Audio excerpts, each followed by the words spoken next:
Good evening, everyone, and welcome to Quantum Spirituality on DreamVision7RadioNetwork.com, the show where past spiritual wisdom and present-day science merge to show us our future. Your host is Peter Canova, author of the 25-time award-winning book series, The First Souls Trilogy, available on Amazon, and Peter's website, petercanova.com. That's PeterCanova.com. This show is a live video, so if you're only listening and want to watch, go to Peter's website, petercanova.com, PeterCanova.com, where you can access his Facebook page to leave comments or questions, and click the D7RN link where you can receive a free gift video.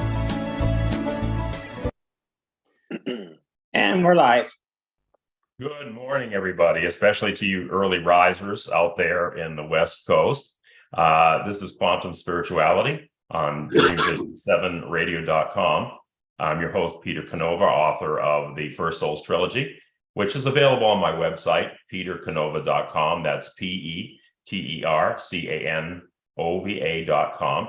And I want to make a little announcement here that the Quantum Spirituality, the book, is out, and it became an Amazon bestseller, and the first print is sold out. So it's currently unavailable, although I do believe that there are still a few copies left in Amazon by some sellers, but the reprint will be out in April. So watch for that, and actually I'll announce when the new pre-sales for the second edition start. So, having said that, we have a very interesting show today. The theme here is awakening or rising into consciousness. And that's a topic that really kind of is at the core of the Quantum Spirituality show.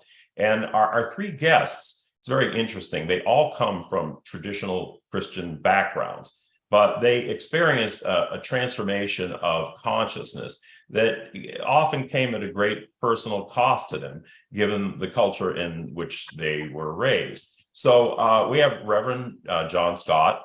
He comes from three generations of fundamentalist preachers. And from his earliest years, he always had a love of music, singing in church, and connecting with people. John is a consummate communicator and world changer who skillfully unveils mysteries through meditations, song, and inspirational messages. He makes a cosmic concept of the universe accessible and easy to understand through his visionary teachings. John is helping to create a better world by showing people new ways to see it. And he received some of his inspiration from the teaching of leaders such as Wayne Dyer, Bishop Carlton Pearson, and Baba Ramdas. And he considers himself to be a lifetime student and open to all inspiration. And speaking of Bishop Carlton Pearson, he is another guest in our show. He is the author of The Gospel of Inclusion and Get the Hell Out of My Bible, a documentary movie, American Heretics, on Netflix was made about Bishop Pearson. And he was one of the most beloved Pentecostal Christian personalities of his generation. He would fill arenas full of thousands of people and churches and hear him sing, preach, and inspire. But these things dramatically changed when he stood in his megachurch pulpit one day to proclaim a new doctrine, one that declared that because of Christ, no soul will spend eternity in hell. This controversial doctrine polarized faith communities all over the world, and Bishop Pearson wasn't prepared for the rejection and the stones that were aimed at him. He lost everything: his influence, his church, his friends, and his finances. In a short time, he went from one of the church's most beloved figures to an outcast seemingly overnight, and became the most prominently accused heretic of his generation. After spending the last 2 decades rebuilding his life and ministry, Reverend Bishop Pearson has emerged with a new purpose aimed to help others examine and reconsider what they believe, why they believe it, and how those beliefs add to or subtract from the quality of their lives. He believes that life's breakdowns can be turned into breakthroughs. And we have Pastor D.E. Paulk. He is the senior pastor of Spirit and Truth Sanctuary in Atlanta, Georgia, where he successfully transitioned an evangelical charismatic church into a thriving multicultural, interfaith, LGBTQ affirming congregation. And we need to find out how that happened. DE holds a Master of Theological Studies in Global Religions from Emory University, Emory University Candler School of Theology, and is widely known as a radically inclusive minister who believes that the Christ Spirit is present in all of creation and cannot be defined by nor confined to Christianity. DE's preaching is as easygoing as the church's approach to differences. No wagging fingers or thunderous revelations. He treats parishioners as fellow companions on a spiritual journey. He sprinkles his conversational sermons with references to everyone from the Buddha to Teddy Pendergrass. So, I just kind of went through some of your backgrounds, but could each of you just take a brief moment and tell me what was the seminal moment or the moment that really led you to make these radical changes from the backgrounds and the things that you were previously talking to people about or espousing. So John, let's start off with you. Did you have an instance, or was it a gradual process? Can you just briefly tell us about that experience? Well, Peter, first of all, thank you for allowing us to be on your program.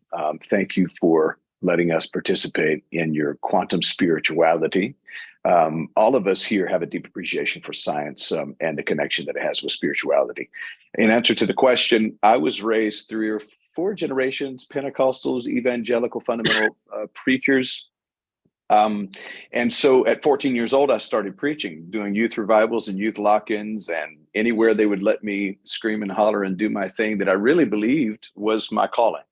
And at about 19 years old, I began to pastor or pester, depending on who you talk to, my first church in Milledgeville, Georgia, in a back alley.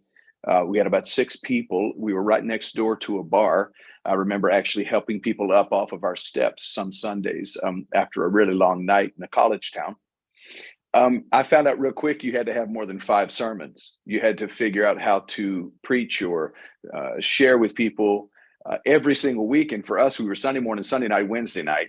And when they had an excuse, we would have it on another night too. So I started watching TBN Praise the Lord program, essentially plagiarizing. That's what a lot of preachers and lawyers do. One night I was watching, and it was the last time Bishop Pearson was on TBN. And he said some things that rattled my cage that night. I remember recording it on a VHS tape, and I would record, not to copy the sermons, but, to gather inspiration. And I had loved the voice and the speaking style, as well as the preaching of Bishop Pearson since I was really young.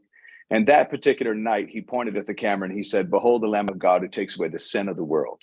And then he began to unpack what that actually meant scripturally, contextually, and with the language of the time.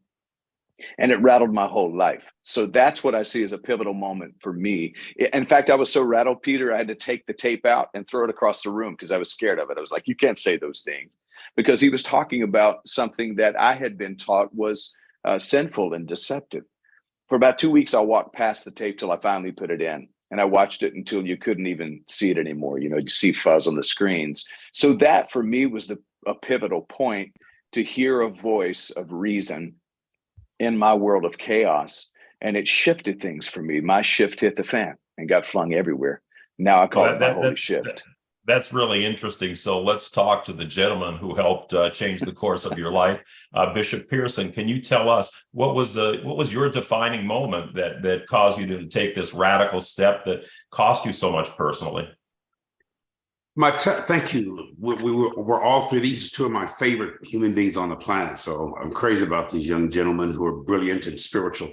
And all of our testimonies are similar because we came from the same fundamentalist Pentecostal. And the Pentecostals are the extreme, extravagant, exotic form of fundamentalist Christianity in the world, certainly here in America. I wrestled all my life with a subtle disdain for fear of paranoia about hell.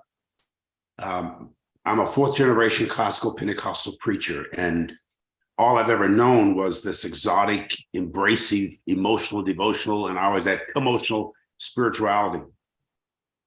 But I couldn't get past the hell thing, and I carried that for many, many years. There were several seminal moments, but Mine gradually graduated into expanded consciousness when I lost my grandmother, my maternal grandmother, who was a quote unquote Christian, backslidden Christian, died, massive heart attack. We presumed that she went to hell. Then I had a lot of cousins and uncles and aunts and people that I loved go to hell. Most of my family and friends believed in Jesus and the gospel and hell and heaven and angels and demons. And all. So, but I was losing so many of them. I was happy about the few who were saved, but most of them were, too many of them were going to hell. I couldn't get past the hell issue. And that was the primary nagging harassment psychologically that I went through all my life. And at some point, I began to reconsider what I believed about it. And if it seemed absurd, obscene, vulgar, arrogant, that God would not only create a customized torture chamber for supposedly the devil's followers, but then so many people I knew that I really believed loved God, but feared God, was there. So my faith in God initially was fear of God.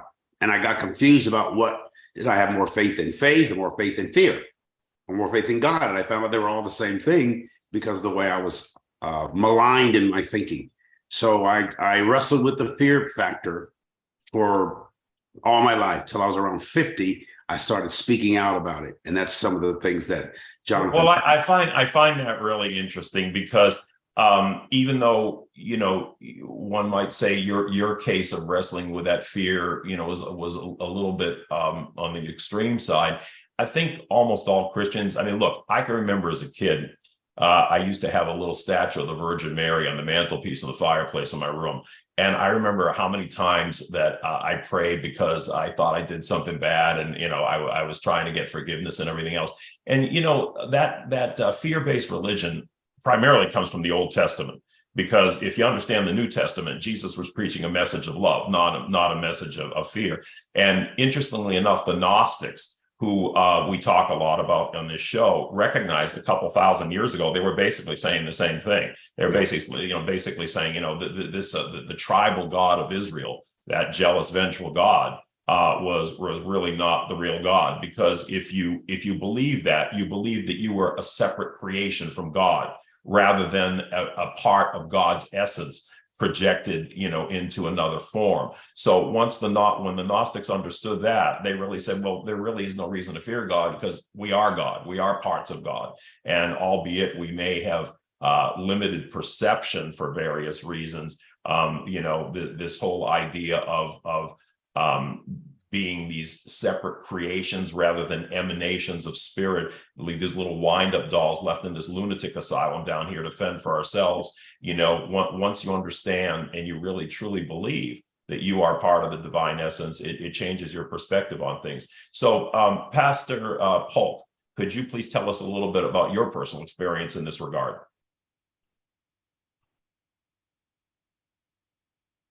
Sorry, I think thank you, Peter. I think I've had many seminal moments. Now. Okay. I did want to say thanks, Peter, for facilitating this forum. I'm eager to see in my tradition or former tradition that science and spirituality can hold hands, that they are not enemies, but there's a middle way, a truth in the tension. Although disparate, they can exist without being dissident or dissenting. So thank you for facilitating this. I'll offer this, Peter. I've had many seminal moments. I think as it relates to today, the context of today's conversation, about 20 years ago, I had spoken at an international conference. We were the 4th largest church in America. We had 40 nations represented at a yearly conference. And I just finished speaking on all the different constructs and doctrines, dogmas, dictates of our faith tradition. And when I finished speaking, I got about 50 speaking invitations all over the world. And I drove home from that engagement, and really in a moment of ego and pride, Spirit said to me, "Tell me you don't know." And I resisted, and I said, "I do know. I just taught at 40 different nations. I've got 50 invitations all over the world. I have mastered, the dogma that I was raised in." And Spirit kept coming back to me saying, tell me you don't know. Finally, in frustration, I said, I don't know. And then as it relates to quantum spirituality, there was a quantum download that happened in my life, Peter. And I had not read Eckhart Tolle. I had never studied the Buddha. I had not researched any sort of mystical sense of Judaism called Kabbalah. And it was all downloaded to me without me ever studying. That was the moment in my life. I was speaking at Morehouse College to a group of seminarians, and I just began to talk about what I called at that point a spiritual thought progression. And I laid out the levels of absolute thought, abstract, mystic receptivity, spiritual oneness. And all of a sudden, the president of Morehouse came up and said, you have just heard, young men and women, the greatest teaching on Kabbalah that I've ever heard. And I asked him, I said, what is that? And he said, wow. He said, what's happened is you've opened a portal by celebrating the beginner's mind. And all of a sudden in this sense of spiritual humility, or I don't know, something at that point, I knew that God was bigger than my Bible. God was bigger than my Christian tradition. And that there was something in us that was dying to be birthed outside of us. Well, it sounds like you had what would be called a Gnostic revelation there, kind of a spontaneous revelation, which I understand quite well. I've been through that, myself. I want to just ask everybody a question here about spirituality and religion, and I might have to pose this question, then you all think about it and answer it after the break, which is coming up here. But the difference between spirituality and religion. So I've often told people on this program that the way I kind of view that is that if we're travelers, spiritual travelers, journeyers, and we're on a path and we see these way stations along the way and we stop in, the religion will say, okay, we've got the truth and it's in this box here, and we'll take you in, but stay within this box of truth. Whereas the spiritual journey would be you go to that way station and you take what you can from it and you say thank you and you move on to the next way station, because truth is not necessarily a fixed condition that we're growing and we're learning. So spirituality, let's say, is more of an open-ended experience as opposed to a closed box experience. So let me just throw that over to you. We have a couple minutes here before the break. Let me throw that over to you first. What is your view of the difference between spirituality versus religion?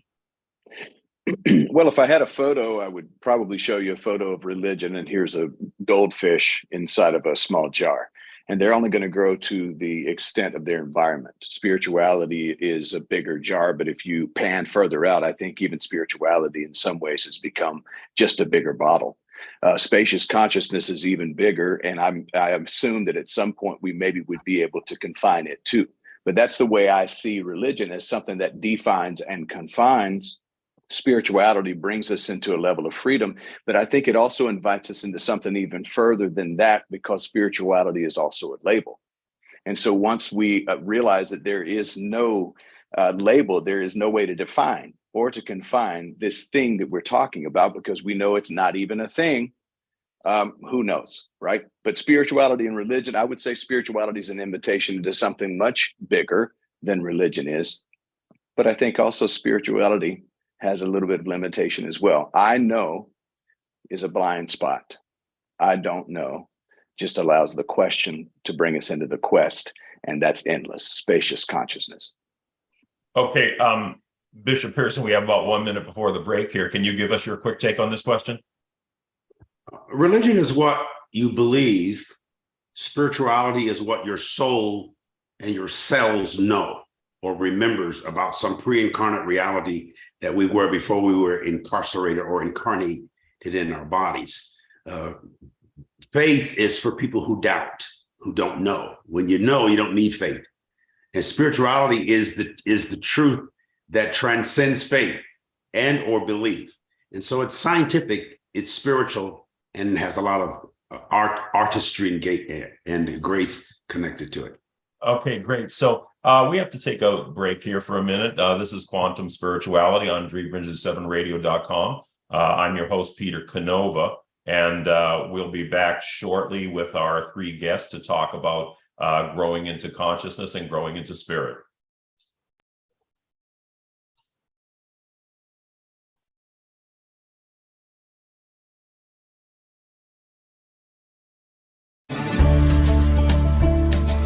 Good evening, everyone, and welcome to Quantum Spirituality on Dream Vision 7 Radio Net ETERCANOVA.com. This show is a live video, so if you're only listening and want to watch, go to Peter's website, petercanova.com. PETERCANOVA.com, where you can access his Facebook page to leave comments or questions, and click the D7RN link where you can receive a free gift video.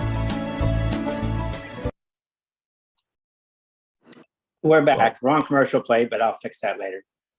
Well, welcome back to Quantum Spirituality on syndicated dreamvision7radio.com. I'm Peter Canova. Now, you can watch the show online on your, or listen to it on your phone in cars with Bluetooth and through Amazon's Echo by asking Alexa, play dreamvision7radio.com. If you have any questions or comments, you can leave it on my website, petercanova.com, where you can also link to my Facebook page to comment Peter Canova author, which is on my Facebook page. So we're back with our three guests talking about growing into awareness and consciousness. And Pastor Paulk, I'd like to ask you specifically, because this really intrigues me. You actually transitioned a congregation from fundamentalism to a more, much more open-minded spiritual approach. Now, I was not raised in a fundamentalist background. However, I did have friends who kind of dragged me into some fundamentalist churches one day. And I got to tell you, from what I saw there, this is quite a feat. So could you just take a minute and tell us, how did you accomplish that process? Absolutely. I did want to take about 20 seconds and just speak briefly to the last question, if that's okay.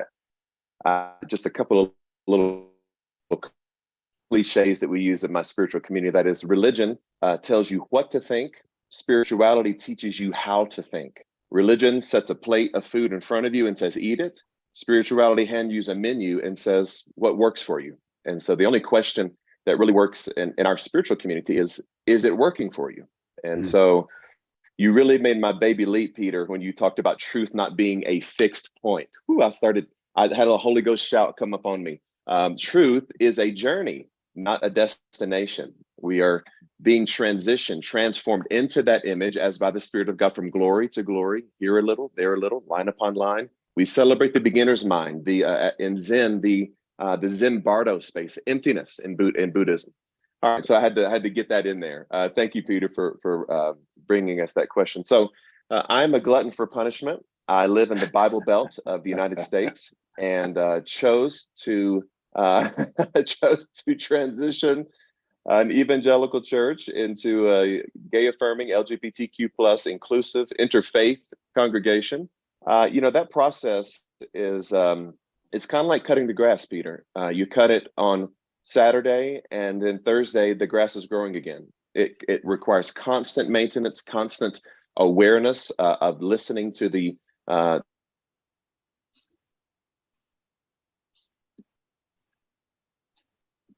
only constant in the universe. We all change, but we change at our own pace and in our own space. So change that is forced becomes dictatorial. Change that is resisted or resented eventually leads to extinction, or at least irrelevance. And so in our congregation, if I offered a scripture, a saying from Buddha, I would immediately have to say, and Jesus said it like this. If we sang the Gayatri Mantra, a Hindu chant, we immediately would sing a gospel song right after that. And so I was constantly trying to allow people to make this transition without shoving it down their throats. And now, 20 years later, we open the service with Omani Padme Om. We go right into a Richard Smallwood song. We come into a responsive reading from Jiddu Krishnamurti. We come right into a prayer of healing. We kind of just navigate back and forth through our tradition. We sprinkle in interfaith. And so it allows people the chance to see their filters, to see their paradigms, to shift their perspectives. And the semantics is really important, Peter, and that is saying things like, eat what you can. I'm going to offer you a lot of food today. I'm going to plant a seed of consciousness in the back of your subconscious mind. It may not be for this season. There are no deal breakers here. I tell people, if you still believe in the devil, I support you in that. I stopped dating the devil about 20 years ago, but if you still need it, have at it. We don't live in blame and shame any longer. But, you know, transitioning that spiritual community has been quite a journey. Bishop Pearson has been quite a help to me in that. Rev Jon Scott has been an amazing brother during this transition. We've all kind of helped each other's communities make this transition. Well, you know, that's great, because at one time before, you know, in the so-called pagan era, there was a universal body of wisdom, and the principles behind that were common to really all cultures. And so it's very appropriate that, you know, today in a modern church that, you know, we draw from all those traditions, which really at their core are not so different than what the religions would have us believe, because there was always an inner spiritual tradition, and it was always lacquered over by an outer religious dogma. And it made it look like, well, you know, you're worshiping a different God than I am. My God is better than you are. But in actuality, spirit is no respecter of religions. You know, spirit is something that's universal within all of us. So what is your all view of consciousness in relation to God or creation? On this show, we talk a lot about consciousness being the foundation really of everything. And that's not just from a spiritual point of view, that's also from a quantum scientific point of view, because what we're seeing is that in order to explain all the various paradoxes in science and nature and in the quantum world, most of all those paradoxes go away if you understand that consciousness is actually the basis of life and creation rather than a byproduct of it. But I'd like to ask Bishop Pearson, could you tell us what is your view of consciousness and its role in spirituality? Consciousness or conscience is with knowledge, science, science. I'm more into knowledge than I am faith, as I said a few minutes ago. A person in Latin is conscientia, with knowledge. Science and spirituality are not enemies. They are really fraternal twins. They inform each other. They used to deny each other for years. We made them enemies, but they're not so much enemies anymore. I believe that they are recognizing each other in front of us publicly. They're saying we're the same thing. It's what you know more than what you believe. I think we come here from the pre-incarnate reality. There's a scripture in Jeremiah where God says to Jeremiah, before I formed you, not before I informed you, before I gave you physical form, I informed you. I gave you the knowledge of who you are and why you are, and sent you to the planet, the earth plane or planet. And so we came here knowing. And then between the womb and the tomb, we forgot what we knew and started believing what we were told.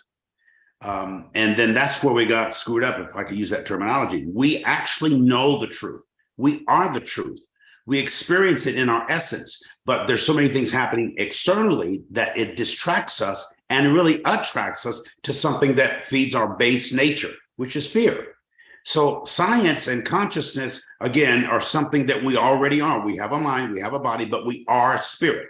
We're not just human beings looking for spiritual experiences. We are spirit, as you know, having an earthly encounter.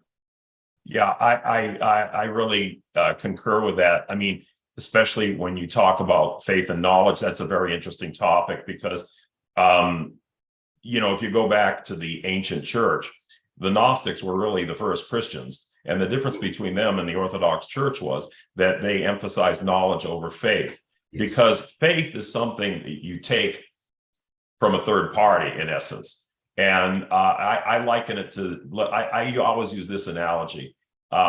Faith is having somebody tell you that fire burns. Knowledge is putting your hand in the fire. and feeling it. Then you own it, and you know it's truth. And when we make that spiritual connection, like for instance, let's just say Reverend Paulk had that revelation, that is a contact, with higher consciousness. And it's a truth that you own, because in actuality, we already know everything. All the knowledge of the universe is inside us. It's just that we have to remember it. So life is really more remembrance than learning. John, do you have any thoughts on this? Well, my typical answer to really any of these things is, I am very much where Bishop Pearson is with this. I'm more intrigued by and curious about the knowing than believing.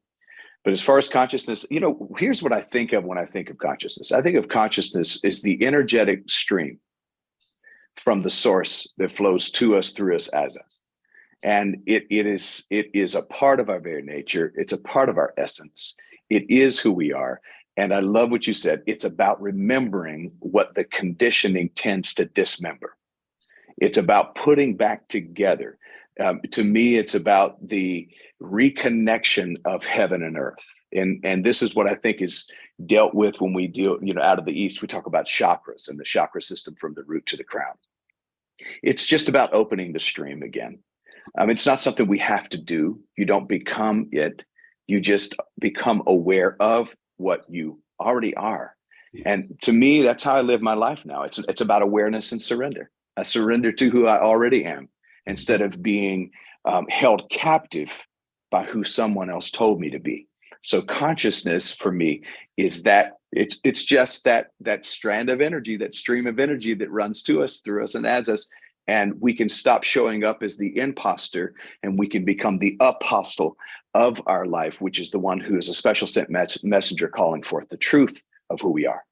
Okay, let me go to Pastor Paulk. How do you incorporate science into your spiritual teachings? What role, does science play for you in the whole scheme of things?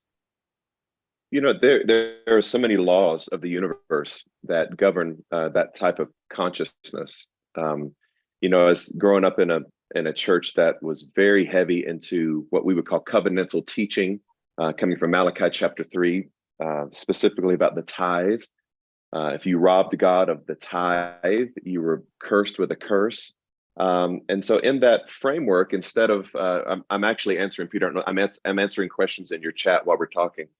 But we have shifted the way we even approach giving to a more scientific methodology. And that is, instead of this idea of, giving out of fear, afraid of God, Scripture says the fear of the Lord is the beginning of wisdom. That really means reverential awe, but we have King James to thank for that mistranslation. So when we give on Sunday mornings, we talk about things like thermodynamics, action. For every action, there's an equal and opposite reaction. That translates more colloquially to things like sowing and reaping, giving and receiving. We exhale and then we inhale. Jesus said it this way: if you seek first the kingdom, other things will be added. When your vibration reaches that match, okay, when we give without a spirit of lack or without fear, that's the reason God loves a cheerful giver, is because when we give in cheer, we are saying there is no lack in the universe. There's no lack in my life. I'm created by God, creative like God, creating as a God. And in this moment of my scientific approach to giving, I'm understanding that there are laws that even govern the conscious mind during giving. And so it's in that framework that we include science constantly. I did want to make one quick comment, Peter, about the last question. Jiddu Krishnamurti, who's the founder of the Theosophical Society, said this. He said, when you call yourself a Christian or a Muslim or an Indian or anything else, you are being violent. Why are you being violent? Because in that definition, in that defining of yourself, you're separating yourself from the rest of mankind. And any person, any spirit, any mind that desires to seek peace has to begin with the idea that I have to stop separating myself. And so I want to throw that in there with the interfaith. It's a great thought. Can we? We have to take a little break now, but I'm just going to ask you before the break to think about this. How do you see traditional Christianity evolving, and what is the future of religion? So we'll talk about that question when we resume from our break. This is Quantum Spirituality on DreamVision7Radio.com. I'm Peter Canova. Don't go away. We'll be right back.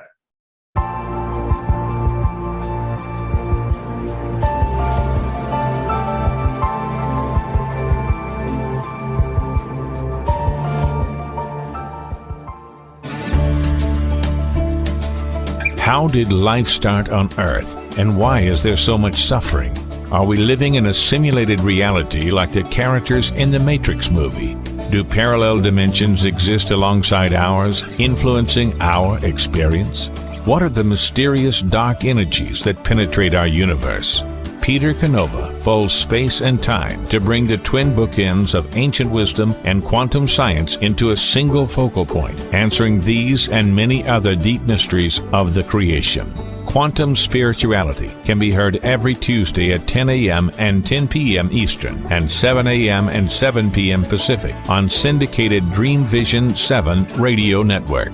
See the show where past and present merge to show us our future.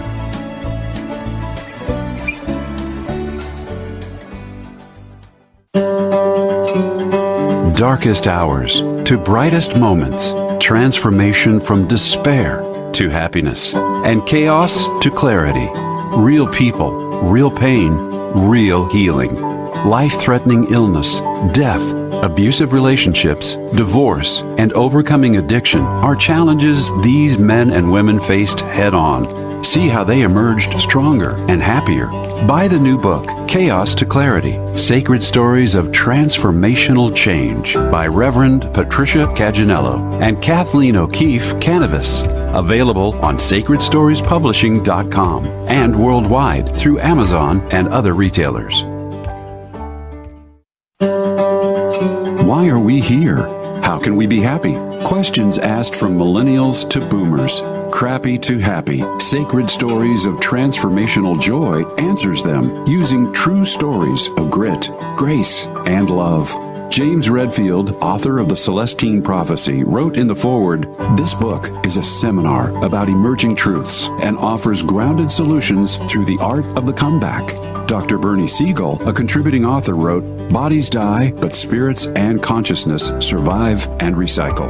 So, grab some tissues, open your book, and prepare to cry and laugh till it heals. Crappy to Happy by Reverend Ariel Patricia and Kathleen O'Keefe Canovas. Available from Amazon, Barnes & Noble, and booksellers worldwide. In a world facing annihilation, a miraculous African nun rises to become the first female pope through a web of war, murder, and betrayal. Loved by some, hated by many, she becomes the deadly target of Islamic terrorists and her own cardinals as she introduces a new vision that will either save humanity or accelerate its destruction. 4 people must race against a nuclear holocaust to learn her astonishing secret. Pope Annalisa is available at petercanova.com, Amazon, and other online booksellers and bookstores worldwide.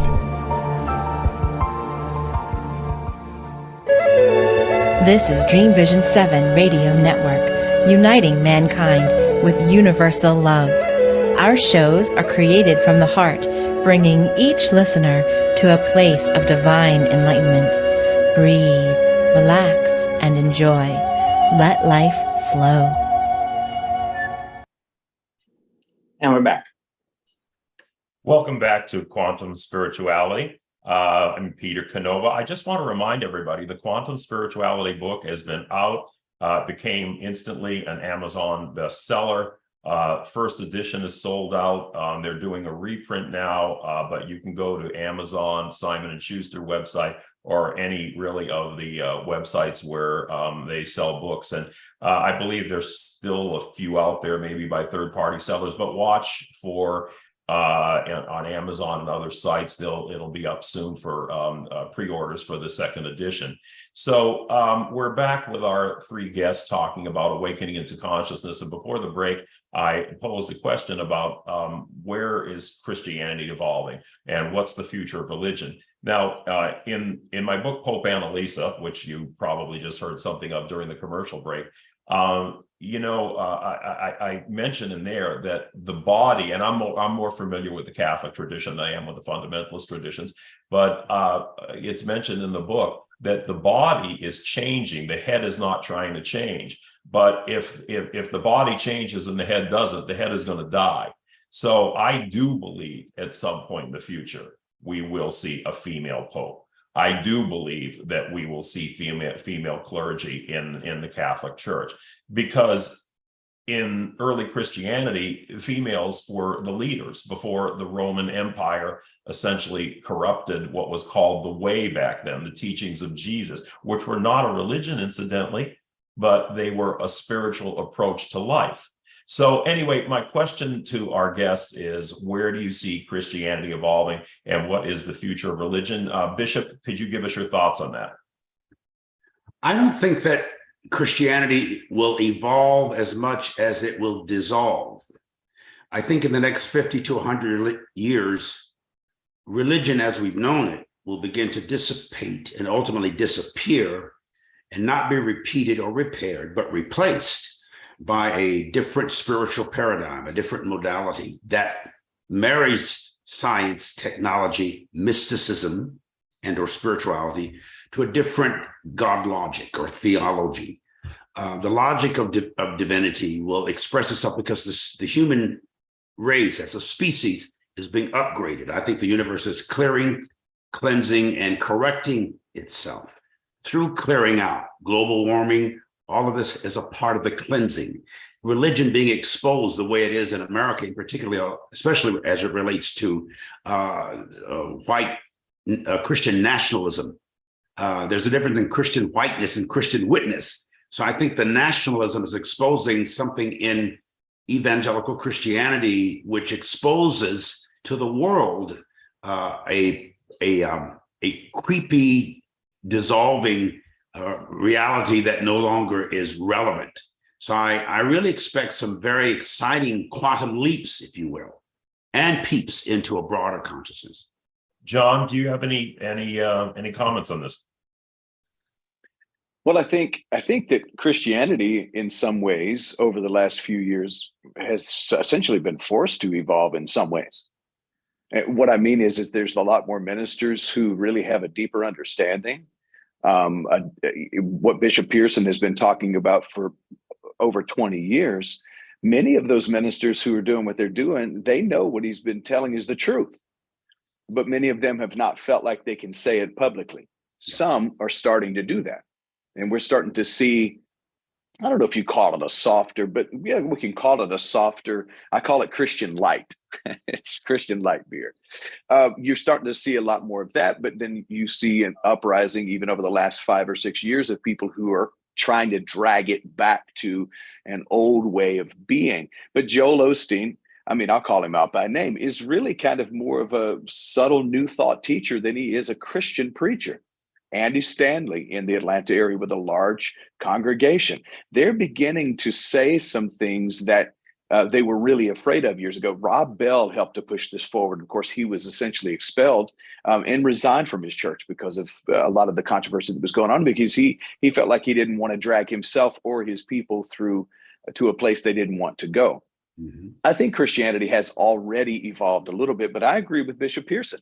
I think we have come to realize as a human race that we do not need religious dogma of any sort, that we can bow to the previous religions, the religions around Jesus, Buddha, around Lao Tzu, around Islam and Muhammad. We can bow to all of those, Krishna, all of the ancient religions, and say, thank you for getting us this far, and not in an angry way walk away, but we can salute and we can say thank you and walk on into a brand new paradigm. That's why we're having a struggle or a challenge trying to even figure out what a new language is, because we're tied to having to say God or having to say Jesus or Buddha or the Vedas.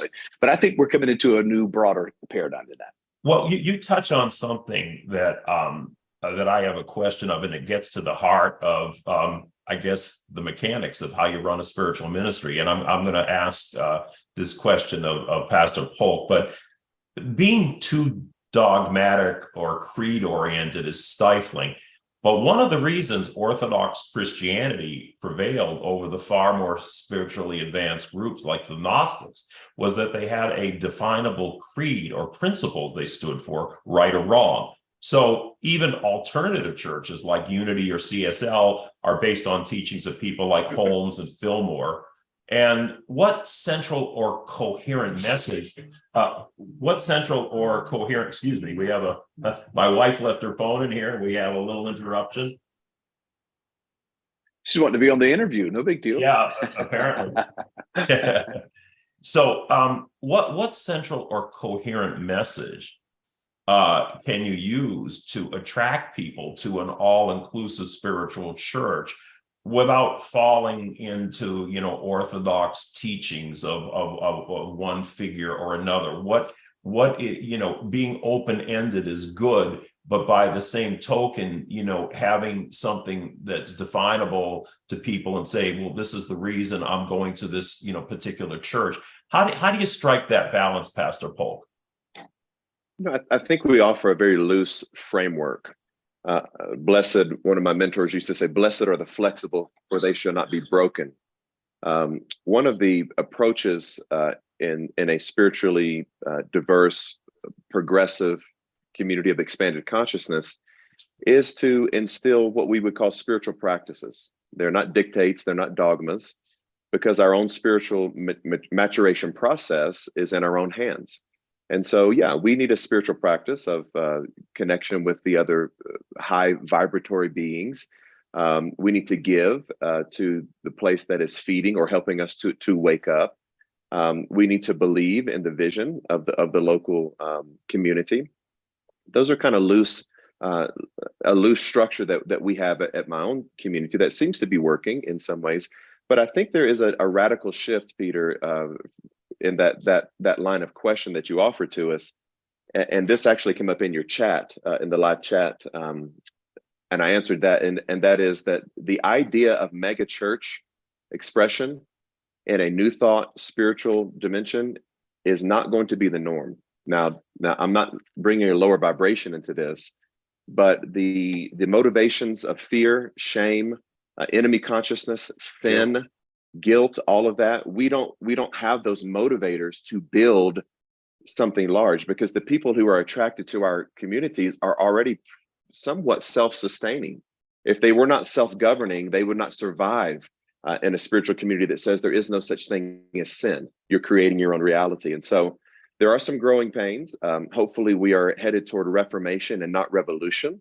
There is a pain of change, but I believe that change is possible when the pain of remaining the same becomes greater than the pain of change. And so this big cruise liner that we call the Christian church, it is turning around, but it's going to turn around very, very slowly. But I believe in spiritual communities, we do need a loose structure. But I think you mentioned this earlier, Peter. We have nothing to teach. Our job is not to teach. Our job is to help people remember what they've forgotten. And so really our job in essence is to remove the obstacles that keep people from remembering that they're made in the image and likeness of God and good. And so in that framework, it is difficult to build what we might typify as mega churches. There are a few, I think the Mile High Church in Denver, Reverend Dr. Michael Beckwith has an expression of that. And hopefully more and more will be attracted to it. But at this stage of the tipping point, it does seem to be somewhat slow and steady.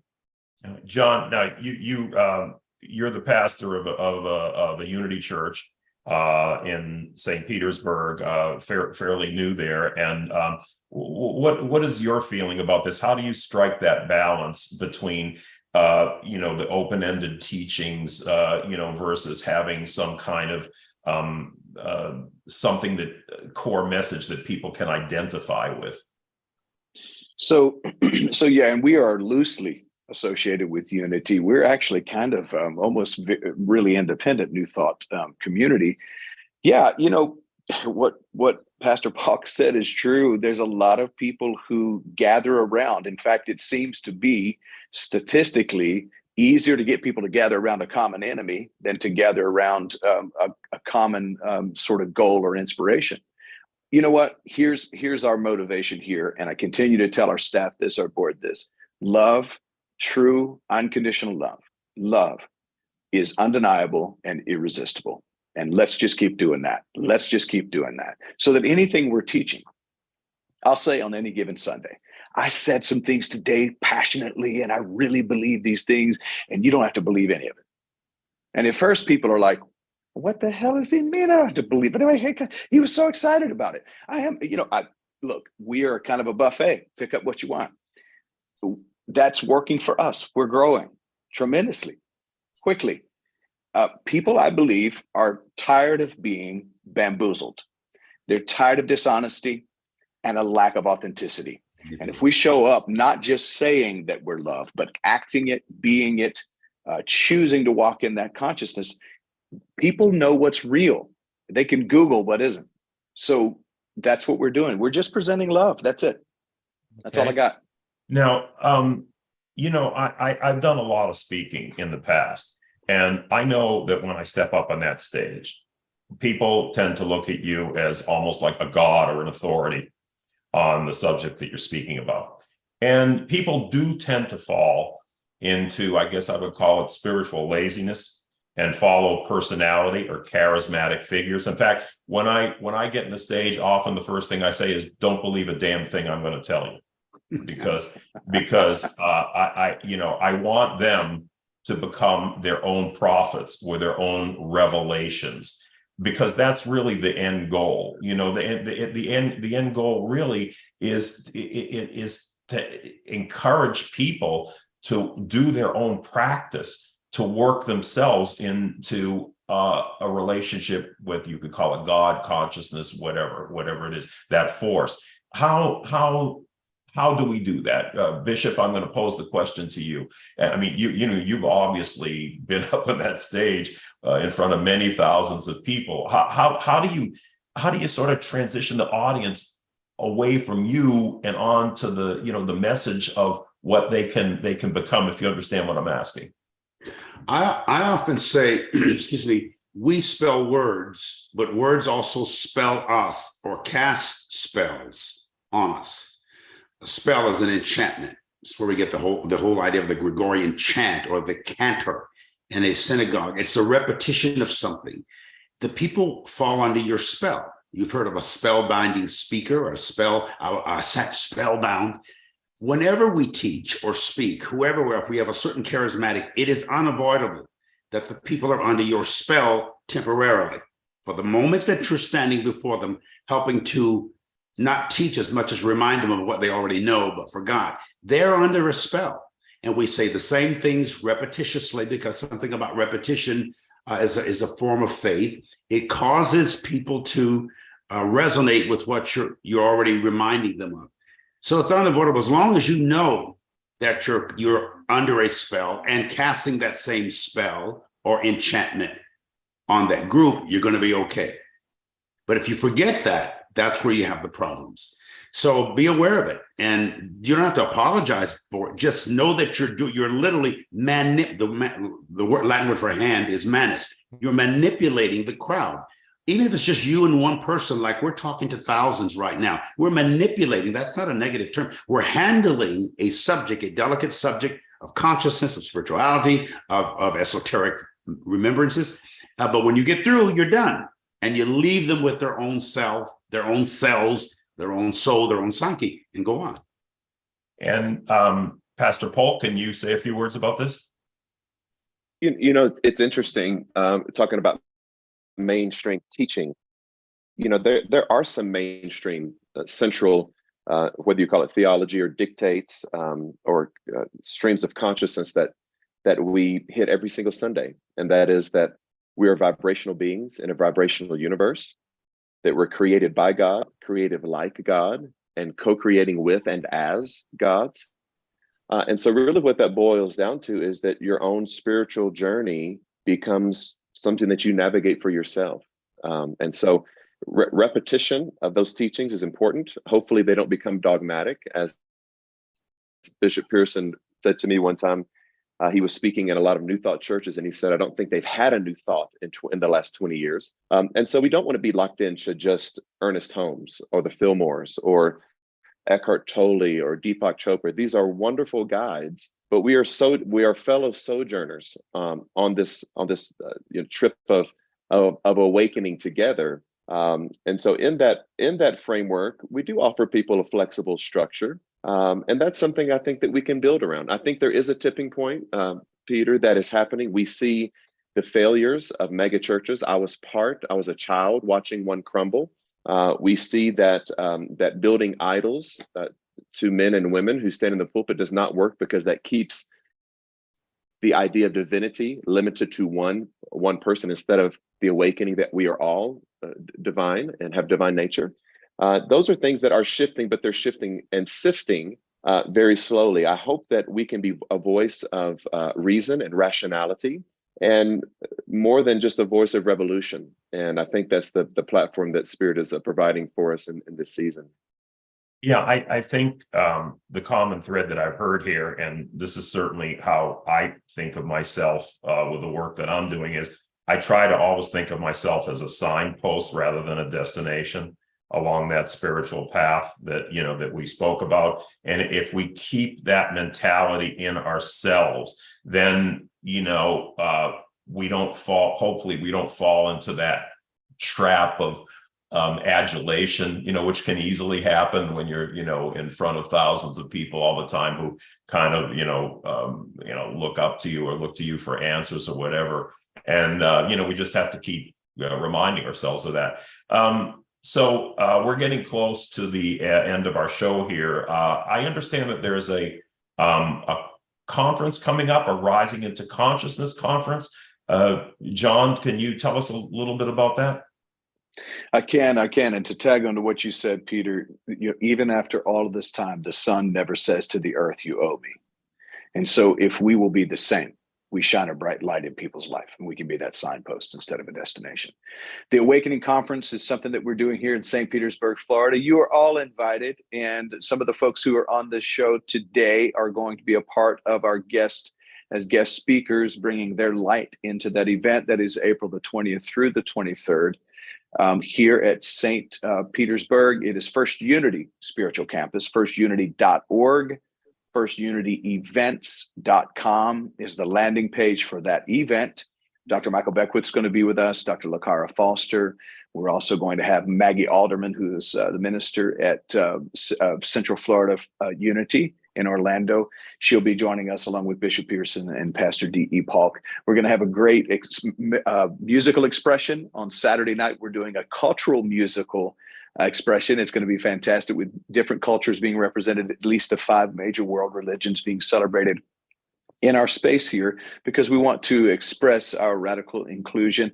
And I'm just excited. Look, I thought after pandemic, let's give it a shot. I hadn't been to very many conferences, and to confer together is a good thing. But that's Awakening Conference, Rising into Consciousness is our theme, April the 20th through the 23rd. And Peter, thank you for allowing us to come on and share and to also promote that conference event.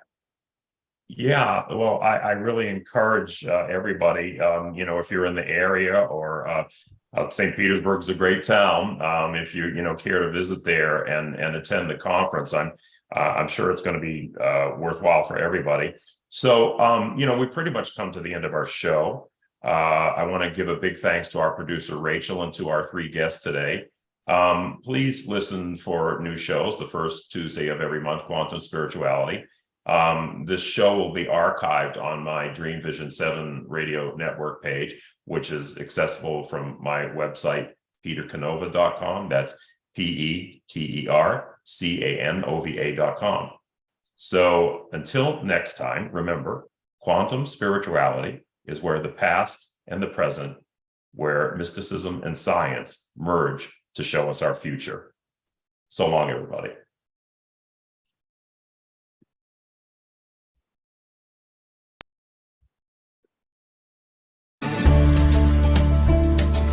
This ends today's segment of Quantum Spirituality, the show where the past and present merge to show us our future. Join us the first Tuesday of each month for cutting-edge information and informative new episodes. This show will be archived on the Quantum Spirituality Dream Vision 7 Radio Network website page, also accessible at petercanova.com. That's PeterCanova.com. This is Dream Vision 7 Radio Network, uniting mankind with universal love. Our shows are created from the heart, bringing each listener to a place of divine enlightenment. Breathe, relax, and enjoy. Let life